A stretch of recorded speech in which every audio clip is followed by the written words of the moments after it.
Friends, मैं doctor Anjana Bhardwaj अपने channel देववाणी संस्कृत की ऑनलाइन कक्षा में आपका स्वागत करती हूँ। आज मैं आपके लिए कक्षा 9 की संस्कृत पद्य पीयूषम का प्रथम पाठ मंगलाचरणम लेकर उपस्थित हुई हूँ। यह पाठ वेदों से लिया गया है। हमारे देश में वेदों को सर्व प्राचीन साहित्य माना जाता है। विश्व साहित्य में भारत के वेद ग्रंथ सबसे प्राचीन हैं। मूल वेद 3 माने गए हैं, ऋग्वेद, यजुर्वेद और सामवेद। बाद में अथर्ववेद को भी इसके साथ जोड़ा गया है। तो 4 वेद हुए, ऋग्वेद, यजुर्वेद, सामवेद और अथर्ववेद। इस प्रकार वेद 4 हैं। वेदों के सभी क्षेत्रों से संबंधित अथाह ज्ञान विज्ञान भरा पड़ा है। प्रस्तुत मंत्र या श्लोक इन्हीं वेदों ऋग्वेद, यजुर्वेद और अथर्ववेद से संकलित हैं। मनुष्य का सब प्रकार से कल्याण करने की कामना के साथ यह मंगलाचरण नामक पाठ दिया गया है। इन मंत्रों में ईश्वर की अपरिमित सत्ता में विश्वास और श्रद्धा रखने के लिए उपदेशित किया गया है। यह समस्त संसार और इसके भौतिक सुख नश्वर हैं, अर्थात यह सब एक न एक दिन नष्ट हो जाने वाले हैं। यदि कुछ अनश्वर है तो केवल मनुष्य की सद्वृत्तियाँ यानी उसका अच्छा व्यवहार, सद्गुण और सत्कर्म और यानी कि उसके अच्छे कर्म। इसलिए प्राणी मात्र से दया एवं प्रेम करने वाले, सत्य बोलने वाले, सत्य और अहिंसा का आचरण करने की प्रेरणा इन मंत्रों से दी गई है। इन सब बातों को अपने आचरण में उतार कर ही मनुष्य ईश्वर में लीन होकर सद्गति अर्थात मोक्ष प्राप्त कर सकता है। यही जीवन का एकमात्र लक्ष्य भी है, अर्थात मानव जीवन का एकमात्र लक्ष्य संसार के आवागमन को छोड़कर मोक्ष प्राप्त करना है। पहला श्लोक या मंत्र देख लेते हैं, जो कि ऋग्वेद से लिया गया है। इसमें भक्त द्वारा मन में मंगलकारी विचारों के आने की कामना की गई है। भक्त ईश्वर से यह प्रार्थना करता है कि मेरे मन में सदैव कल्याणकारी और दूसरों की भलाई के विचार ही आएँ। आ नो भद्रः क्रतवो यन्तु विश्वतः। यहाँ पर मैं एक बात और बता देना चाहती हूँ। आ और यंतु ये एक साथ मिलेंगे, दोनों शब्द आयंतु। वैदिक भाषा में उपसर्ग सदैव ही धातु से जुड़े हुए नहीं होते हैं। दोनों के बीच में अन्य शब्द भी आ सकते हैं, जैसे आ और यंतु के बीच में शब्द आए हैं नो, भद्रा और क्रतवो। इस प्रकार आयंतु का आ प्रस्तुत मंत्र में यांतु से अलग है। इन दोनों को हम एक साथ जोड़कर रखेंगे तो हो जाएगा हमारा आयंतु यानी आए। तो आपको समझ आ गया होगा कि वैदिक संस्कृत में उपसर्ग और धातु कभी भी या सदैव एक साथ नहीं रखे हुए होते हैं। आ शब्द यंतु के पहले जुड़ जाएगा और ये पूरा शब्द बन जाएगा आयंतु।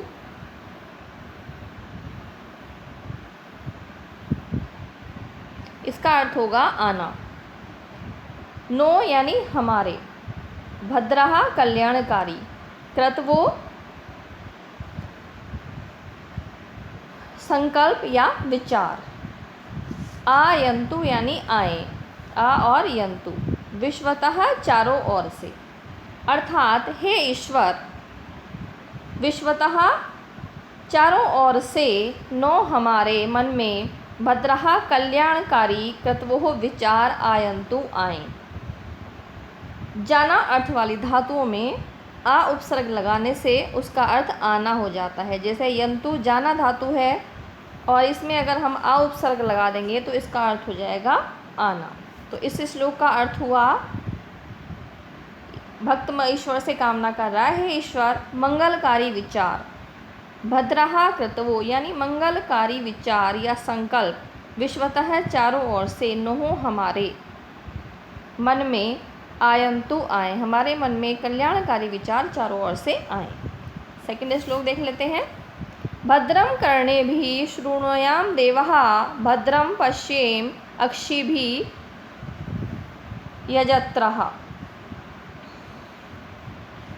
भद्रम यानी कल्याणकारी, कर्णे भी कानों से, शृणुयाम सुने, देवः देव, भद्रम कल्याणकारी, पश्येम देखे, अक्षी संधि हो जाएगी, पश्येम धन अक्षी भी, यह यजत्रः अक्षी भी आप देखिए यहाँ पर पश्येम और अक्षी भी रे जो ऊपर चढ़ा हुआ है इसका विसर्ग हो जाएगा और यजत्रा शब्द आपका अलग हो जाएगा।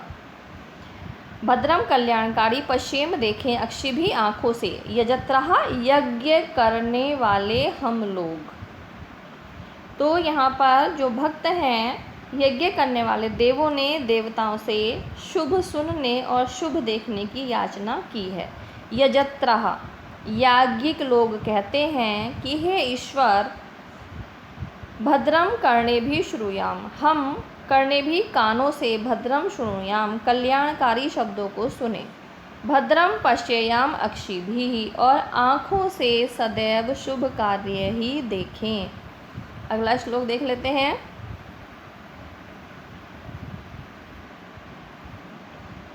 मधु नक्तम तोषशो मधुमतं पार्थिवं रजः मधु धोरस्तु नः पितः मधुमान् नो वनस्पतिर्मधुमान् अस्तु सूर्यः माध्वीर्गावो भवन्तु नः। मधु यानी मधुर, नक्तम यानी रात्रि, उतः संधि हो जाएगी नक्तम धन उतः धन उषसो, नक्तमतु उषसो नक्तम धन उतः धन उषसो। नक्तम यानी रात्रि, उत और उषसो प्रभात या प्रातः काल, मधुमत सुंदर मधुर, पार्थिवम रजः भूमि, पार्थिव कहा जाता है। वैसे पार्थिव का लौकिक संस्कृत में अर्थ होता है राजा, लेकिन यहाँ पर भूमि के लिए आया है। रजः यानी कण या धूल। मधु मधुर, धो रे का विसर्ग हो जाएगा धो अस्तु, धो यानी अंतरिक्ष, अस्तु हो नह हमारे पिता, हे पिता। मधुमान मधु नो यानी हमारे, वनस्पति ही मधुरमान अस्तु सूर्य है, अस्तु हो सूर्य। माधुर गिर वालो भवंतु नह और हमारी, गारवो यानी गाय, भवंतु हो नह यानी हमारी। आइए इसका अर्थ देख लेते हैं। इस मंत्र में ईश्वर से भक्त ने अपने कल्याण की याचना की है। मधु नक्तम उतः उषसो, नक्तम रात्रि उतः और उषसो उषाएं या प्रभात काल, नह हमारी रात्रियां और उषा काल सभी प्रकार से मधुर हों अर्थात प्रसन्नता से भरी हुई रहें। मधुमत पार्थिवम रजः, पार्थिवम भूमि की पुण्य रज और द्यो यानी आकाश का प्रकाश या अर्थात धरती से लेकर आकाश तक हमारे लिए मधुमय, सारी वस्तुएं मधुमय हों। पिता ईश्वर के लिए आया, परमेश्वर के लिए आया है। नो यानी हमारे देश का सूर्य, हमारे देश की वनस्पतियाँ और माधवी, माधवी यानी मधुर, गावो यानी गाय और हमारे देश की गाय हमारे लिए मधुर अर्थात कल्याणकारी हों। एक बार फिर से इसका अर्थ देख लेते हैं। वैदिक संस्कृत थोड़ी सी कठिन है, लेकिन इतनी कठिन भी नहीं है। अगर ध्यान से पढ़ी जाएगी तो ये आपको अच्छे से समझ में आएगी। मधु यानी मधुर, नक्तम यानी रात्रि, उतः यानी और, उषसो प्रभात काल, मधुमत मधुर, पार्थिवम पृथ्वी, रजः पृथ्वी की रज या धूल, मधु मधुर, धौ अंतरिक्ष, अस्तु हो नह हमारे पिता परमेश्वर। मधुमान मधुर, नो न के ही ओ की मात्रा की विसर्ग हो जाएंगे, हो जाएगा नह यानी हमारी। वनस्पति वनस्पतियाँ, मधुमान मधुर, अस्तु हों सूर्य है सूर्य, माधवी मधुर, गावो गाय, भवंतु हों नह हमारी। तो इसका अर्थ देख लेते हैं। भक्त ईश्वर से प्रार्थना करता है, हे पिता नक्तम उतः उषसो, हमारी रात्रियां और प्रभात काल मधु यानी कि मधुर हों, प्रसन्नताओं से परिपूर्ण हो। पार्थिव रज है, पार्थिव यानी पृथ्वी की पुण्य जो रज है और वह भी हमारे लिए मधुर हो। मधु धो अस्तु नः, हमारा धो यानी अंतरिक्ष भी मधुर या कल्याणकारी अस्तु यानी हो। नहो हमारी वनस्पति ही मधुमान, हमारी वनस्पति भी मधुर हो अर्थात हमारे लिए शुभ हो। मधुमान मधुर हो, शुभ हो, अस्तु हो। सूर्य है सूर्य, हमारा सूर्य भी हमारे लिए मधुमय हो अर्थात कल्याणकारी हो। माधवी मधुर हो, गाओ गाय, भवन्तु हो नः हमारी, और नः यानी हमारी गाय भी हमारे लिए माधवी यानी मधुर या कल्याणकारी भवन्तु अर्थात हो। अगला श्लोक देख लेते हैं। सं गच्छध्वं संवदध्वं सं वो मनांसि जानतां, समानो मंत्रः समितिः समानो समानं मनः सह चित्तम एषाम्।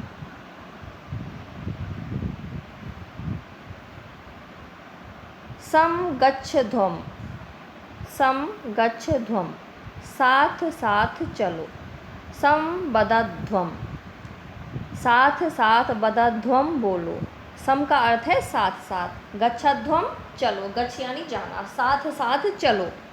सम साथ साथ, वदत्वम यानी साथ साथ, वदत्वम बोलो। सम वो मनांसि जानताम, सम साथ साथ, मनांसि मनों को, अपनों को भली भांति समझो। समानो मंत्रः समितिः, समान हो मंत्र विचार, समिति संगठन, समानी यानी एक समान। हमारे मंत्र अर्थात विचार एक समान हो, हमारी समिति एक समान हो। समानम मनः सह चित्तम एषाम, और मन के साथ साथ हमारा चित्त भी, एषाम चित्तम यह चित्त भी एक जैसा हो अर्थात एक समान हो। इस मंत्र में सह अस्तित्व की भावना पर बल दिया गया है अर्थात एक साथ चलने के लिए ईश्वर से प्रार्थना की गई है कि हम सब मिलकर एक साथ रहें। सम गच्छध्वम समा, एक साथ चलें। सम वदध्वम एक साथ बोलें, एक समान बोलें। सम वो मनांसि जानताम, और अपने को भली भांति एक प्रकार से ही एक समान समझें। समानो मंत्रः, हमारा सबका विचार एक समान हो। समिति ही समानी, हमारी जो समिति है, संगठन है, वह भी एक समान हो। और समानम मन है, हमारा मन भी एक समान हो। सह चित्तम एषाम, और हमारा चित्त भी एक समान हो।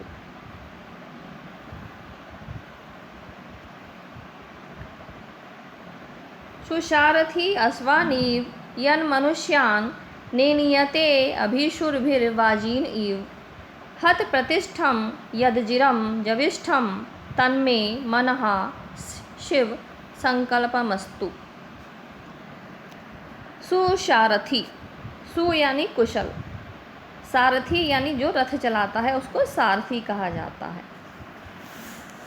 इसमें ईश्वर ने साधक के द्वारा अपने मन को पवित्र बनाने की याचना की है। ईश्वर से जो साधक है, जो भक्त है, वह प्रार्थना करता है कि मेरा मन जो है वो पवित्र रहे। सुसारथी, कुशल सारथी के अर्थात कुशल सारथी। अश्वान ईव, अश्व यानी घोड़े, ईव माने तरह। यन जो, मनुष्यान मनुष्य के। ने नियते ले जाए जाते हैं। अभिषु लगामों के द्वारा। वाजीन घोड़े, ईव समान। अर्थात मेरा मन में सदा अच्छे संकल्प आते रहें। मेरा मन सदैव, तन्मे यहाँ से लगेगा लास्ट लाइन का इसका अर्थ लगेगा हत प्रतिष्ठम, हृदय के भीतर स्थित। यत अजिरम, अजिर यानी जो कभी बूढ़ा न हो, जो अजिर बूढ़ा न हो। जविष्ठम सबसे अधिक तेज चलने वाला जो मन है। मन, मनुष्य का जो शरीर है वह बूढ़ा हो जाता है, लेकिन उसका जो मन है, जो उसका जविष्ठम है, वो कभी भी बूढ़ा नहीं होता है। तन में, तत् उसी प्रकार में मन है, मेरा मन। शिव संकल्पमस्तु, शिव यानी कल्याणकारी। संकल्प वाला हो, अर्थात अच्छे संकल्पों वाला हो। तो इस लाइन का अर्थ पहले लगेगा, तन में मन है शिव संकल्प मस्तु, मेरे मन में सदैव कल्याणकारी शिव यानी कल्याणकारी संकल्प आते रहें। मेरा अजिरम स्वस्थ रहने वाला जविष्ठम मन, मेरा सदा स्वस्थ बना रहने वाला सत संकल्पों से पूरित तीव्र गति से चलने वाला मन मेरे सभी कार्यकलापों को अब उसी प्रकार से नियंत्रित करे जिस प्रकार कुशल सारथी बलवान अश्वों को लगाम से नियंत्रित करता हुआ सही दिशा में ले जाता है। यो भूतं च भव्यं च सर्वं यश्चाधिष्ठति स्वर्यस्यं न केवलं तस्मै ज्येष्ठाय ब्रह्मणे नमः। यो यानी जो, भूतम च भव्यम च, भूतम भूतकाल में, भव्यम च और भविष्य में उत्पन्न होंगे, सर्वम सभी, यह जो, च अधिष्ठितति यानी कि उत्पन्न होंगे, जो अधिष्ठाता है, यह च अधिष्ठति और जो अधिष्ठाता है। स्वर्यस्य, स्वह यानी स्वर्ग, यहाँ रे का विसर्ग बन जाएगा, स्वह यानी स्वर्ग, यस्य है जिसके, केवलम केवल, तस्मयी उसके, ज्येष्ठाय सबसे अधिक महत्व वाले, ब्रह्मणे परमात्मा ब्रह्मा को नमः नमस्कार है। इस मंत्र में साधक अर्थात भक्त पर ब्रह्मा को प्रणाम निवेदन करता है। यो भूतम च भव्यम च, जो भूतम भूतकाल में उत्पन्न हुए और जो भव्यम च भविष्य में उत्पन्न होंगे, यत सर्वम उन सभी पदार्थों का, च अधिष्ठित जो अधिष्ठाता तथा मूल कारण है, अर्थात जो भूत और भविष्य में उत्पन्न, जो भूतकाल में उत्पन्न हो चुके हैं, जो वर्तमान में हैं या जो भविष्य में उत्पन्न होंगे, उन सभी पदार्थों का जो अधिष्ठाता अर्थात मूल कारण है जिससे यह सब पदार्थ उत्पन्न होते हैं। स्वह यानी स्वर्ग, जिस, यस्य यानी जिसकी कृपा से मनुष्य ज्येष्ठ यानी सबसे अधिक परम पद को प्राप्त करता है, तस्मयी उस, ब्रह्मणे पर ब्रह्मा को नमः यानी नमस्कार करता हूँ। जो भूतकाल में उत्पन्न हुए और जो भविष्य में उत्पन्न होंगे, उन सभी पदार्थों का जो अधिष्ठाता तथा मूल कारण है, जिसकी कृपा से मनुष्य परम पद को अर्थात स्वर्ग को प्राप्त करता है, उस महनीय पर ब्रह्मा को मैं नमस्कार करता हूँ। तो स्टूडेंट्स, इस वीडियो के माध्यम से इस पाठ को समझने में आपको सहायता मिलेगी। यदि आप इससे अतिरिक्त और भी पाठों की वीडियो प्राप्त करना चाहते हैं तो प्लीज़ मेरे चैनल को सब्सक्राइब करना न भूलें, और अगर यह वीडियो आपको अच्छी लगी है तो उसको लाइक और शेयर अवश्य करें। धन्यवाद।